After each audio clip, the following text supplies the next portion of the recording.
네, 첫 번째 소개시켜드릴 종목은 현대 리바트입니다. 다들 아시죠? 가구 업체.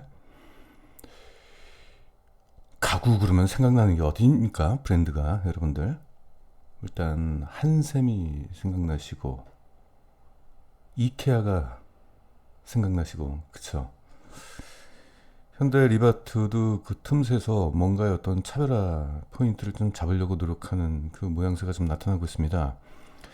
최근 들어서 토탈 인테리어 회사로 전환을 지금 하려고 투자를 지금 진행 중에 있는데 총 1395억 정도를 들여서 물류센터 4개 층과 스마트 공장 1개 층을 갖춘 스마트 공장을 구축 중에 있습니다.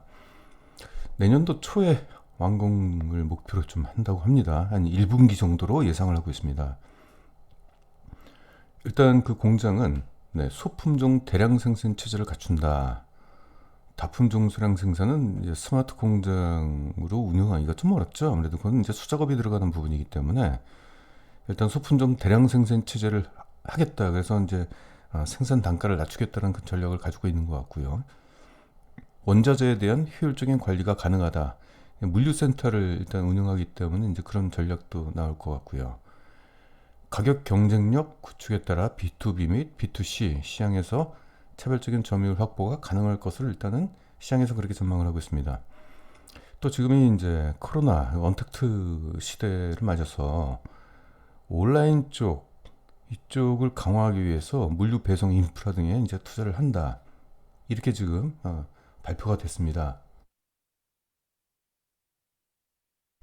또 하나 고급 수요를 확보하고자 프리미엄 치킨, 키친이죠. 치킨이 아니라 프리미엄 키친 브랜드인 미국 이런 부분이 있어요. 그러니까 소노마사라고 혹시 아십니까?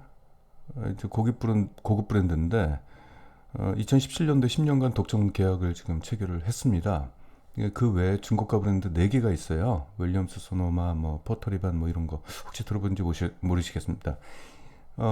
이게 아이파크 쪽에 이제 입점이 좀 되고 있어요. 최근에는 4월 10일 날 2분기죠. 용산 매장에 이제 리뉴얼 오픈을 했고요. 용산에 이제 아이파크가 있죠. 그리고 기흥천 시장 4월 20일 날 또 오픈을 했고요. 부산 쪽에는 오는 8월에 오픈할 계획을 가지고 있습니다. 일단 실적을 좀 볼게요. 이거 화면이 너무 크네요. 좀 줄여서 보겠습니다. 이때 이제 매출 성장이 어느 정도 좀 가시적으로 성과를 좀 보였고, 근데 이제 수익성은 좀 떨어졌습니다. 아무튼 매출 성장하기 위해서는 뭔가 비용을 써야 되는 그런 부분이 있어서 매출 성장하는 기업들이 가끔은 이제 영업이익도 함께 증가하는 기업도 있습니다만은 이렇게 비용 추례 때문에 영업이익률이 좀 떨어진 경우가 있는데 올해 1분기는 일단은 수익성을 다시 이제 회복하는 모습이 좀 나타나고 있습니다. 분기 실적을 한번 볼게요. 보시면은 2018년도 1분기는 좀 좋았고요. 지난해 1분기가 좀 부진했죠. 그리고 다시 이번에 1분기 때는 지금까지 분기 실적 중에서 가장 높은 실적 성장을 이뤘어요. 수익성도 4%로 가장 높은 수익성을 일단 확보를 했죠. 지난해 4분기가 안 좋았네요. 지난해 4분기가 안 좋았다는 것은 자 회기를 넘긴 올해 시점에서는 이게 호재입니다. 왜냐면은 지난해가 안 좋았기 때문에 이에 따른 주가 하락도 어느 정도 있었을 것이고 반면 올해 4분기 때 정상적인 실적이 나오게 된다면은 지난해 기저 효과에 의해서 높은 실적 성장이 나올 수 있겠죠. 그래서 이제 이런 종목을 이제 보유하신 분들은 4분기 실적을 기다려야 되죠. 올해 4분기. 지난해 대비 실적 성장을 하기 때문에. 이거 아무것도 아닌 것 같지만 지난해가 안 좋아서 성장하는 것처럼 보이지만은 그런 거에 또 영향을 받습니다. 주가는. 실적을 집계해서 보겠습니다. 그 매출액은 19%가 증가를 했고요. 영업이익은 50%가 증가를 했는데 판관비에서 11%의 비용을 감소시켜서 높은 이익 성장을 보였네요. 아무래도 코로나 때는 모든 기업들이 이제 마케팅 활동을 좀 중단을 했겠죠. 그렇죠? 뭐 광고 홍보 뭐 이런 것들이 효과가 없을 거라고 판단이 돼서 대부분의 기업들이 마케팅 비용을 좀 절감을 했어요. 그에 따른 영업이익 상승이 이렇게 났습니다. 비단 현대 리바트만 그런 게 아니고 이 경쟁사 대부분이 마케팅 비용을 쓰지 않았기 때문에 사실 시장에 대한 점유율 차이는 별로 없고 전반적으로 영업 비용을 안 썼기 때문에 이러한 이익 성장이 나오는 기업들이 또 존재합니다. 2분기 실적이 어떻게 될까요? 이제 시장 의견을 좀 갖고 왔는데, 최근에 이제 재택근무도 많이 했고요. 또 사회적 거리두기, 이러니까 집에 머무는 시간이 많잖아요.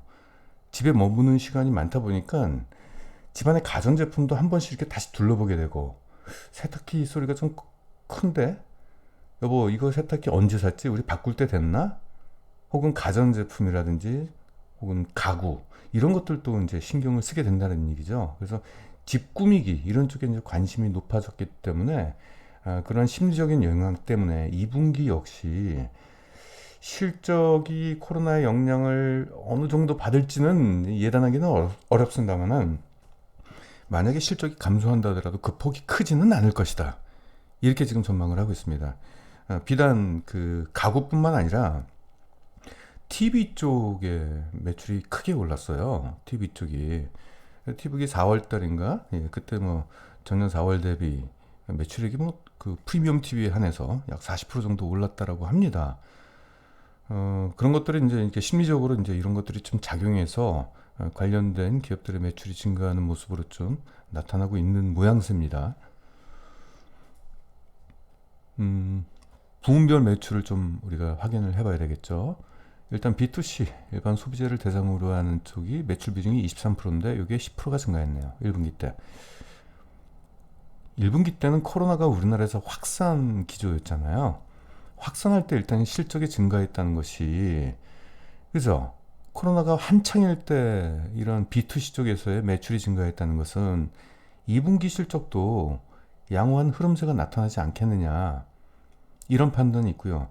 그리고 최근에 들리는 소식에 의하면은 그 정부에서 그 가게에다가 그 돈을 준 거 있지 않습니까? 뭐 4인 가족에 100만 원 정도 주고 그걸 어디다 썼는지를 조사하는 그 뉴스를 좀 봤는데, 재밌는 결과가 나왔어요. 안경을 주로 많이 샀고요. 가구를 많이 샀더라고요. 가구를.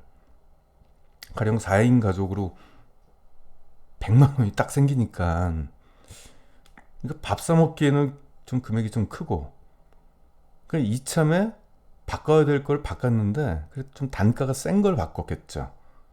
그죠? 그게 가구. 그래서 가구가 그 수요가 많이 증가했다고 얘기를 하더라고요.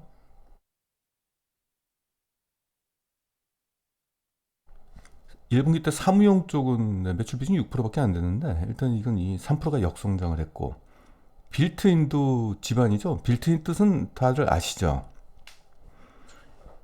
이게 집안 그 구조하고 가구하고 딱 붙어가지고 마감이 딱딱 맞아 떨어진 거 있잖아요. 이 붙박이형이라고 보통 얘기를 하죠. 장롱도 붙박이형 뭐 이런 거. 이런 것도 이제 13%의 매출 성장이 있었습니다. 그 자재 유통도 이렇게 증가했고, 이거는 이제 B2B, B2B 이제 기업형이죠. 이런 것들이 있는데, 전반적으로 우리가 지금 시점에서는 2분기 실적을 항상 우린 두려워하면서 투자를 해야 돼요. 실제적으로 2분기 실적을 예단하기는 어렵지만은 1분기 때 코로나가 한창이었던 국내 내수 관련된 기업들의 실적이 양호하다고 한다면은 2분기 실적도 양호할 가능성이 높겠죠. 여기서 이제 힌트를 얻어가지고 투자를 하시면 될 것 같아요. 어, 이것이 의미 있는 숫자가 좀 아닌가 싶습니다.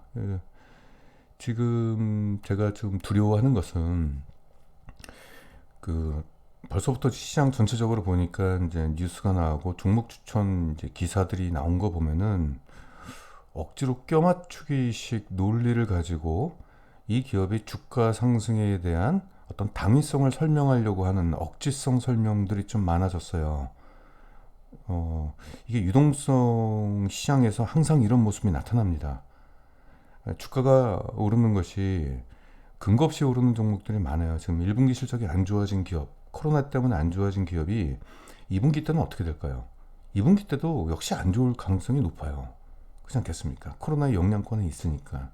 근데 이런 기업들이 지금 현재 지수가 상승하니까 그냥 기술적으로 남들 기업 상승하는 거하고 동일하게 키높이를 맞추는 식으로 주가가 상승하는 기업들이 있는데, 거기에다가 억지성 의견을 갖다 붙여서 이 기업의 주가가 상승하는 거에 대한 당위성을 자꾸 강조를 하는 그런 경우가 지금 속속들이 나타나고 있습니다.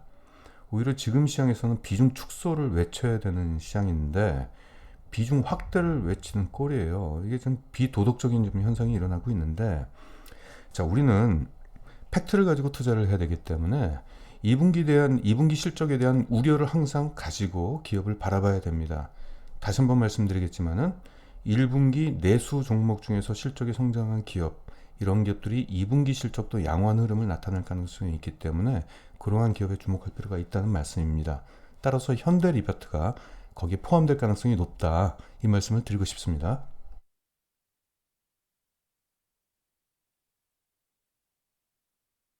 자, 주가에 직접적인 영향을 미치는 주당 순이익의 흐름을 보시게 된다면은, 자, 아까 제가 4분기가 기회라고 그랬죠. 네, 지난해 4분기가 안 좋았죠. 현대리바트는 올해 4분기가 실적이 정상화된 실적이 나오게 된다면 전년 대비 굉장히 높은 성장이 나오겠죠. 보니까 2분기 때도 별로 안 좋았고 3분기 때도 별로 좀 안 좋았어요. 오히려 3분기면은 이게 전세 이제 이사철이잖아요. 이사철인데 지난해 1분기보다도 못한 실적을 좀 보였단 말이에요.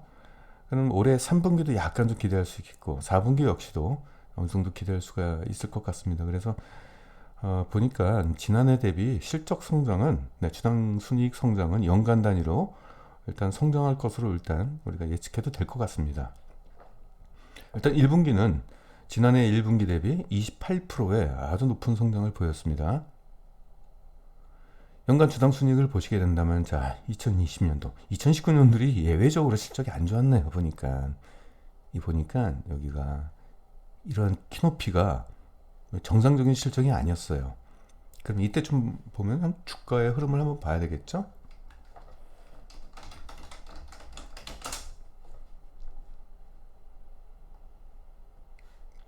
네, 주가는 많이 반등을 했네요.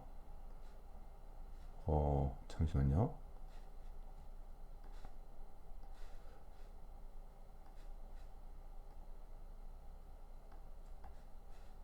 네, 지난해 전 주가가 코로나가 본격화되기 전 주가보다도 일단 높이 올랐습니다. 2019년도 실적이 안 좋았다라고 그랬잖아요. 근데 뭐, 자, 실적이 안 좋으니까 주가가 이렇게 떨어지는 거는 뭐 당연한 거죠. 근데 지금 올해 우리가 기대할 수 있는 주당 순이익을 보면은, 자, 2020년도 주당 순이익이 거의 2018년도 실적에 근접한 모습이 좀 보이고 있죠. 2021년도는 그보다 좀 더 높게. 그래서 이게 앞으로 우리가 이제 올해는 한 6개월 정도 남았고 내년 한 1년 정도 있으면 내년이 되는 건데, 결국 2017년도와 2018년도에 형성된 주가를 보시면은 우리가 대략적으로 주가가 어디까지 올라갈지를 우리가 추정을 할 수가 있겠죠. 자, 보시면은 주 차트로 보겠습니다. 2017년도와 2018년도 한 중간 한 이 정도로 보는 게 중간이겠죠? 이때와 이때. 그러면 이제 올해 지금 2020년, 2021년도까지 주가 형성이 한 뭐 이렇게 올라갔다 지지고 볶으면서 한 이 정도 위치, 이러한 속도로 좀 가지 않을까. 뭐 이렇게 또 가겠죠, 이렇게. 예, 이렇게 뭐 가겠죠. 이러한 흐름이 예상이 됩니다. 그래서 지난해는 실적이 안 좋으니까 주가가 이렇게 떨어진 거는 당연한 거고요. 올해 코로나 때문에 떨어졌다가 지금 뭐 여기에 위치하고 있는데, 한 요 정도는 올라갈 것 같아요.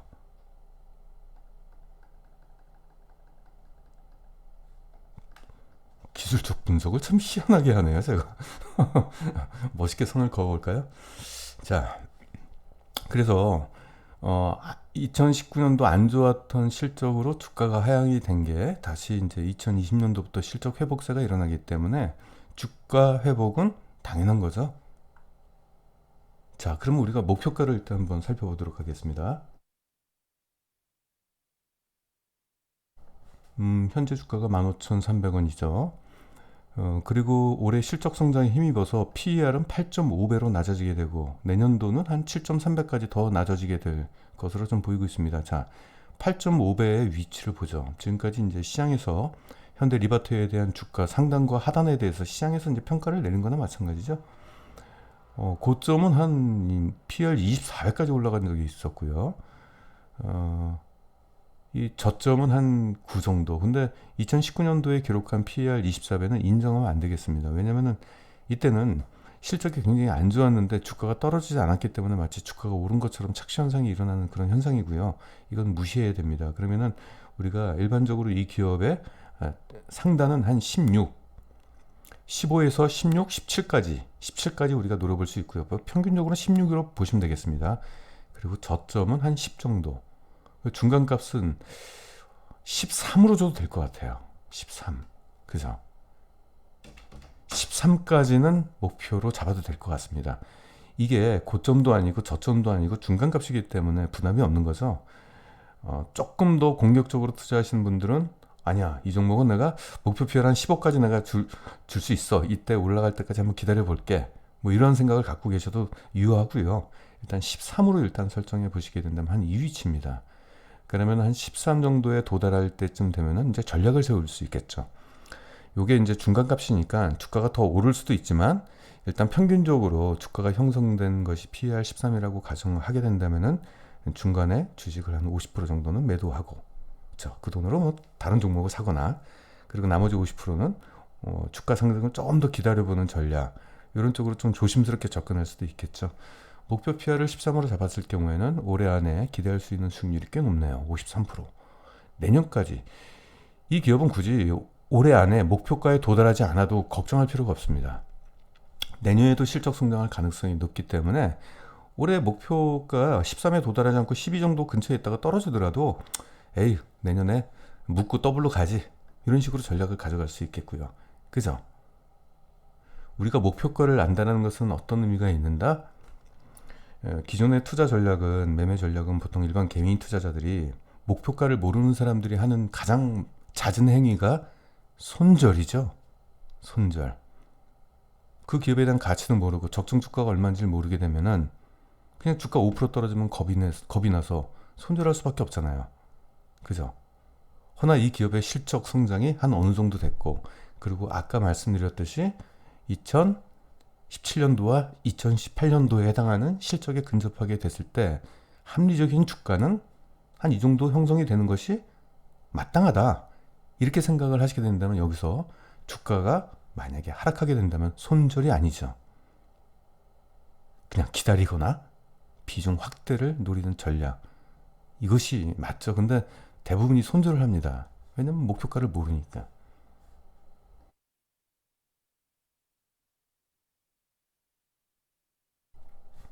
재무안전성을 봐야 되겠죠. 일단은 쭉 보시면은 부채 비율이 80% 미만이잖아요. 80% 미만이면 안전합니다. 유동 비율은 또 100%가 훨씬 넘네요. 120%가 넘죠. 제조업 기준으로 가장 이상적인 것은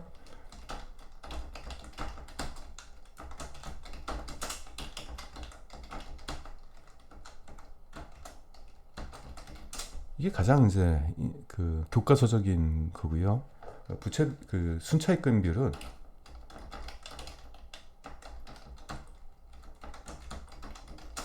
뭐 이 정도 되면 됩니다.